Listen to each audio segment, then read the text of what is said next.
Janet Jackson plays the last date of her State of the World Tour in Atlanta this Sunday. Staged less than a year after the birth to her first child, it's a powerful return, condemning domestic terrorism, white supremacy, and police brutality with a sense of urgency and alarm. The political nature of the production is supported by the musical choices, which highlight socially conscious album tracks like The Knowledge and What About alongside Jackson's 28 top 10 hits. It's earned the star some of the best reviews of her career, and rekindled many fans' enthusiasm. Among them is Christine Cardona, who reflects here on her relationship with the singer. I recently found myself with a lapful of beignets, giddy with a childish excitement, in the back seat of a rental car. A few hours earlier, I'd flown from my home in New York to New Orleans, collected a friend in each airport, and started the 2-hour drive to Lafayette for the opening night of Janet Jackson's State of the World Tour. As our Ultimate Janet playlist pumped through the speakers, I had flashbacks to the many drives, and the countless buses, trains, and planes I'd boarded for a glimpse of Janet Jackson. I tried to remember how it all began. It was the mid-90s and I was not quite a teenager. MTV was thriving and Janet's video for Again was in heavy rotation. It made me feel things I wouldn't understand for years to come. It was soft. So soft. So sensual, so strong, so feminine. I felt something when Gary Dordan, Janet's love interest in the video, gently circled his hand around her washboard ABS. My heart sank a little when her voice broke with longing, and her doe eyes begged to be held. Somewhere deep in the recesses of my impressionable, adolescent brain I filed this away as woman. Not long after, Janet released her first greatest hits album, Design of a Decade. I saved my allowance money to purchase it. To my disappointment, Again was not on the track listing. Instead, there was a whole catalog of songs I was only half aware of. I began to work my way backwards through the albums that led to this compilation. The bold sexuality of 1993's Janet is apparent at first glance. The album cover, famously, shows the star topless, her breasts covered by her then-partner's hands. My friend and I used to sit and read the lyrics until we had them committed to memory.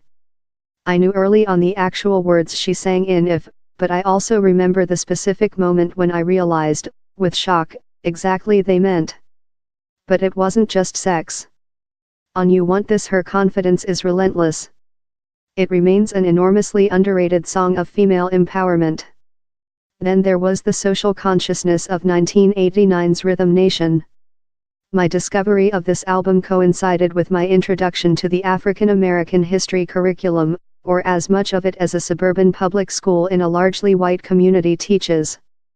I wrote school papers on social and racial injustices, quoting Janet's lyrics. I can now only imagine the eye rolls that must have accompanied the grading of them, but everyone at least seemed to appreciate my passion. End of YouTube post by Janet Jackson Vivo. And there was Janet's breakthrough album, Control, with its message of emancipation and independence. It's easy to understand how a teenager would latch onto that one. By the time 1997's Velvet Rope album rolled around, I was acting in real time. I purchased it at midnight on its release date, 20 years ago this past October. The cover features Janet's bright red curls bowed down in, what? Reflection. Meditation. Gratitude. I listened to it alone, on headphones, in the privacy of my own bedroom, which at the time was a small shrine to Janet, posters plastered on the walls, the floors carpeted in piles of magazines. With themes of self-awareness, loneliness, and sexual exploration, the album mirrored feelings I wasn't even aware I was having. At 15, I was just figuring out who I was. I was navigating the ups and downs of my teenage years, exploring my emotions, learning my own body, finding my way. When the Velvet Rope Tour hit Detroit, Michigan in the summer of 1998, it would be my first concert. Looking back now, I realize this trip was one of my first true experiences with diversity, the kind that my suburban New Jersey upbringing hadn't really offered. The people, both in my group and the general audience, were of varying backgrounds, ages, races, and sexual orientations.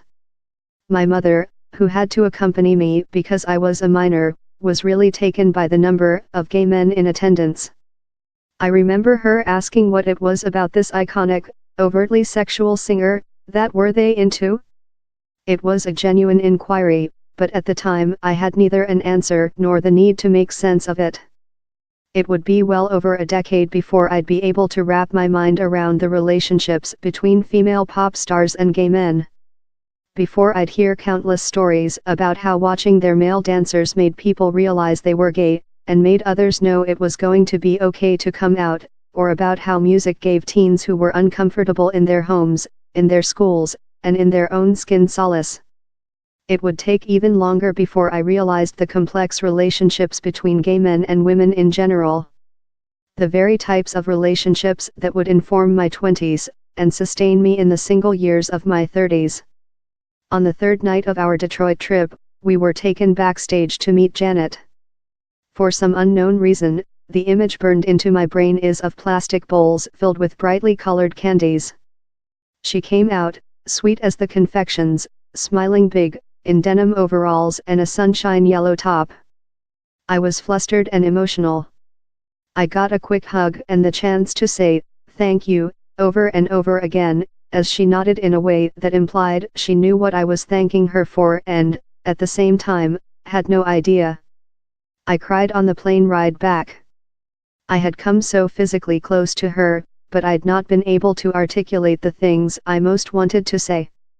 When Janet released her next two albums, 2001's All For You and 2004's Damita Jo, I was attending Boston University with one of the Janet fans I'd met in Detroit. We were taking sketchy $20 bus rides between Boston and New York City every few weeks for an endless blur of album signings, talk show appearances, and performances. We'd sleep outside in lines on city sidewalks, near parks, under brightly lit marquees, and the fans' camaraderie on those nights stays with me. We took care of each other.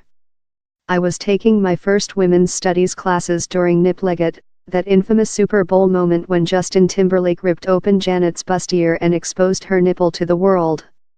We were specifically asked not to mention it in our work. The instructors had tired of it, or felt it was too ripe for plagiarism. I remember feeling it was a very specific sort of slight. The country was suddenly in the grips of Janet and her, literally, star-studded nipple, and I couldn't discuss it. I don't even know if I understand in present day all the implications of that nip slip, of what it says about how women's bodies are regarded, or disregarded, about society's fears of women as sexual beings, particularly black women, and about the way culture selectively chooses when to be prudish and when the sexualization of women is marketable and acceptable. After college, I won a fan club contest to meet Janet again, and was flown with my friend to Las Vegas.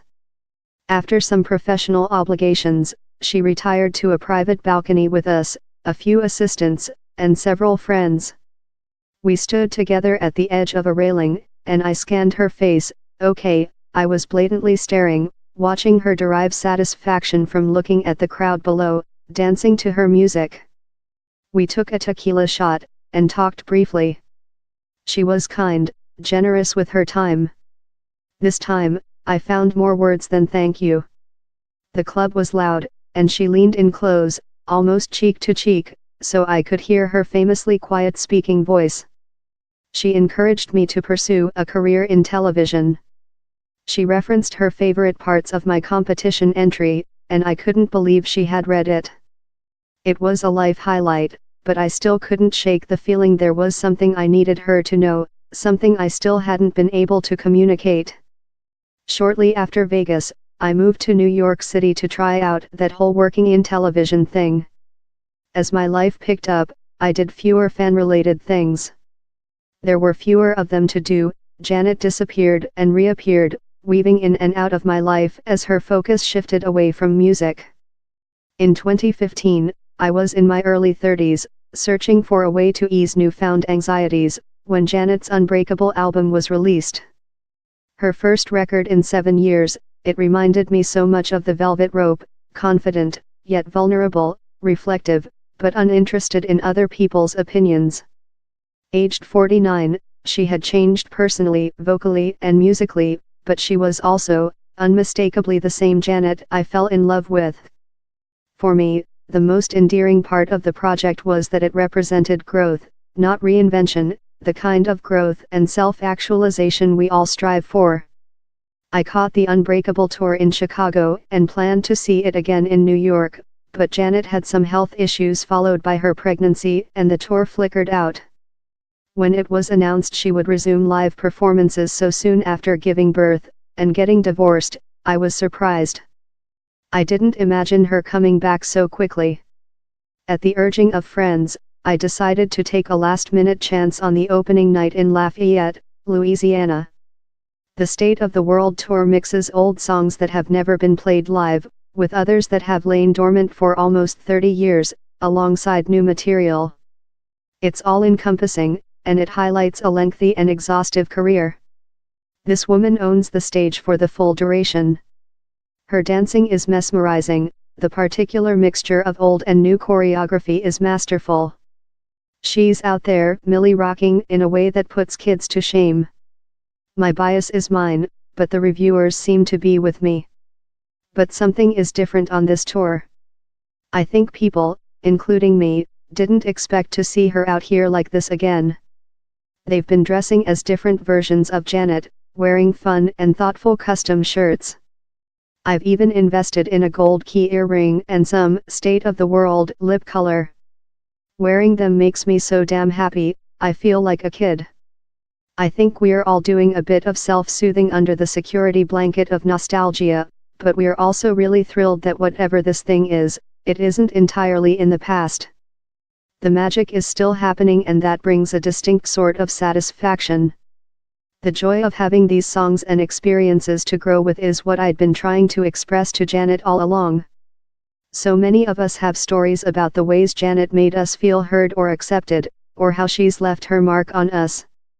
At 51, she may be embarking on her first journey through motherhood, but she already has generations of people who feel, at least a little bit, raised on Janet.